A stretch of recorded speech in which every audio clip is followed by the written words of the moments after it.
What's up, everybody? Thanks as always for supporting the show. It would mean a lot to me if you would take a second to scroll down and hit that subscribe button to the Hoops Tonight YouTube channel, and then follow me on social media on TikTok, Instagram, and Twitter so you guys don't miss any of our content over the course of this season. All right, let's talk some basketball. All right, moving on to Suns-Wolves. So this game to me came down to two big second half runs because it was mostly a close game. It was 64-63 with about 5.5 minutes left in the third quarter. But we got two big runs, one in the late third quarter, led primarily by Anthony Edwards, and one in the early fourth quarter, led by Mike Conley. So I want to dig into each of those runs because I thought they were really interesting tactically, especially based on some of the stuff we talked about in the series preview.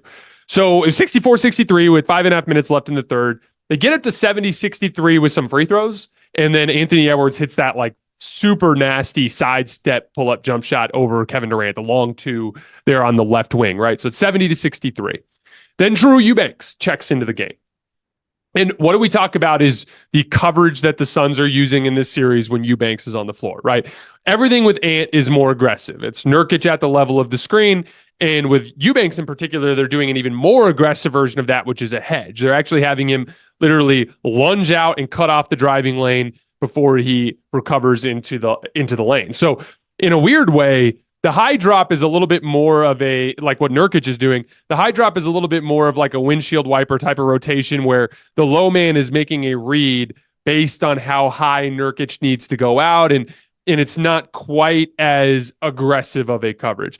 With the hedge, it's so aggressive that the pocket pass can get open and it could be a big problem pretty quickly. So they're tagging the roller aggressively to start the possession. And so especially in those specific coverages, Ant's passing is of vital importance for them to be able to beat that coverage. And as I talked about, the offensive pendulum for for the Wolves in this series is going to center on Ant's playmaking and his pull-up shooting, right? Can he make tough pull-up jump shots over the top of multiple defenders like he did at the in game one?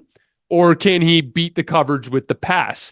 And I thought he just did an amazing job beating the Suns hedge and recover with Eubanks in that third quarter stretch. Do you remember that Jaden McDaniels rip through on the baseline where he drifted underneath the basket and hit the fadeaway like on the opposite side of the rim?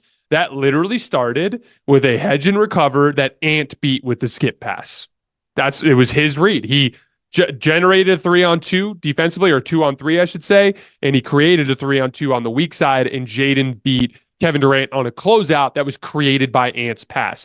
Naz Reid, do you remember when Naz Reid caught at the top of the key and drove by Devin Booker and drew free throws right after that? That was literally a hedge and a tag with a kickback to Naz Reid, wide open at the top of the key. Devin Booker had to close out on him, and when he closed out on him, he was able to beat him off the dribble and draw foul shots. Once again, generated by Ant's playmaking.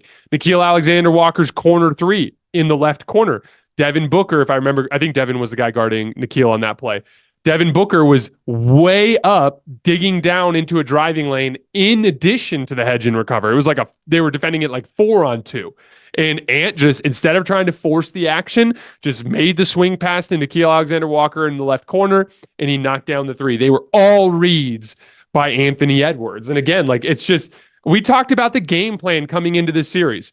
If Ant can make the reads, if Mike Conley can score and pick and roll, and if the Wolves on defense can stay home off the ball and force the Suns to take and make really difficult contested twos, the Wolves are going to win. And that is exactly what they've done.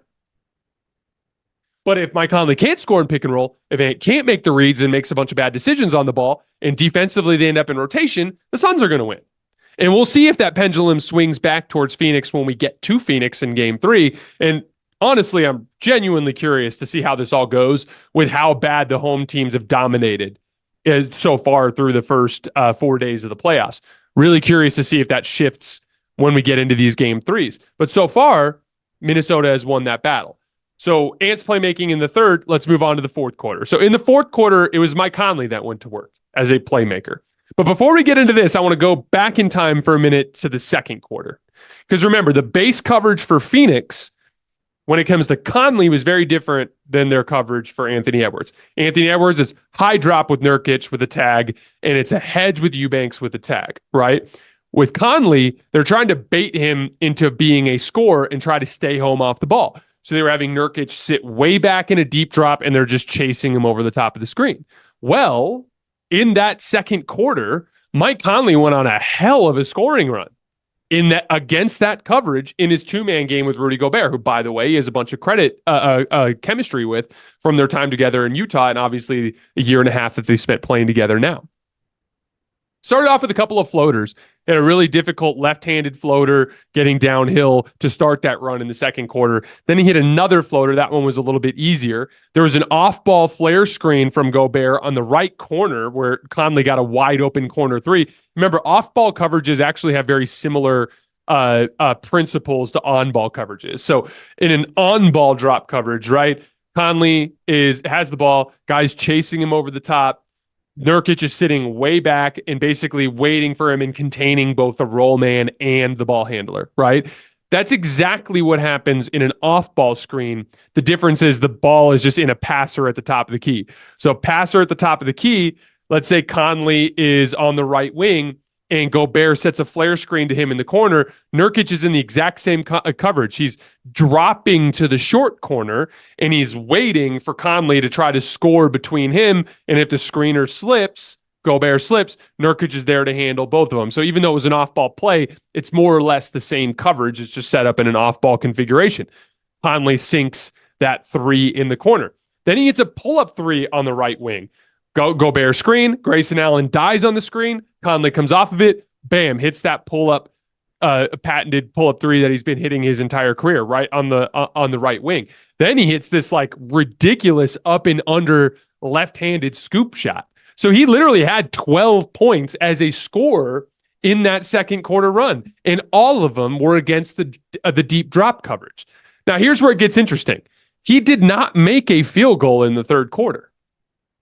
Most of those shots were tough. The first floater was tough. The corner three was tough. He was like flying into the corner. The layup, the up and under layup was super tough. Only the second floater and the pull-up three were what I would qualify as easy shots. And honestly, it was on the on-ball guy for giving too much separation, chasing over the top of the screens. So so when you factor in that they were tough shots and that he didn't make a field goal in the third quarter, that kind of sets the stage for this fourth quarter situation. So Vogel has a decision to make there. You either stick with the game plan and say, we just got to do a better job on ball. He hit some tough shots. He might be out of rhythm because he didn't score in the third quarter. Why don't we just stick with our deep drop coverage and see what happens? Or make an adjustment. And Frank Vogel decided to make an adjustment, and it burned him. He ended up putting Nurkic in an aggressive high drop coverage, and then Conley immediately started picking them apart with the pocket pass to Gobert. First possession, comes off the ball screen, high drop from Nurkic, easy pocket pass to Gobert. KD is way too slow, tagging on the back line. Gobert goes down the lane and dunks it. The very next time they run it, high drop, pocket pass to Gobert. Karl Towns cuts along the baseline. There's a tag of the roller. Karl Towns gets a layup. Jaden McDaniels got a wide open three on the left wing. Same sort of thing.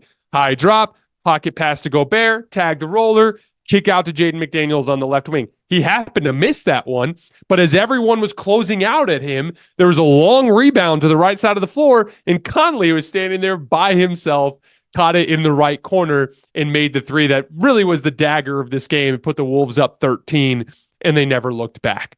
So, like, super, super interesting work from Conley and Ant in this game to beat the coverages that Phoenix was using. They baited Ant into his worst tendencies. He confronted them and he beat them with the pass. They baited Conley into his worst tendencies, passivity. He beat it with scoring, forced them to make an adjustment, which then unlocked his best trait, which is him as a playmaker, and he picked them apart. So shout out to Anthony Edwards and to Mike Conley. I thought they were the story of this game. They're the two primary initiators for Minnesota. The biggest rub on Minnesota this season has been their inability to score in the half court against elite defenses that load up on them, and they just got over that today. and over the course of this series so far. And again, specifically in late game situations, Minnesota has been awful in slow down half court environments at the end of these games. And it's been such a weak point, and they're just confronting it in this series and they're beating it. I also want to shout out Jaden McDaniels. Another example of like how in this super physical and intense environment, it's been the athletes that have been thriving, driving closeouts. Like he was just torching the Suns, specifically KD. And now KD's getting into help position and he's closing out. And like we talked about, you kind of have to with Jaden. And here's the thing, Jaden McDaniels was not a good closeout player this year. He was below 1 point per possession in spot up situations. He was like a low 40th percentile guy compared to his peers. He shot just 42% this year in spot up situations. He had 0 points in spot up situations in game one. He torched the Suns tonight, had 14 points just in spot up situations, shot 6 for 8 from the field. He's been an absolute athletic wrecking ball in this series.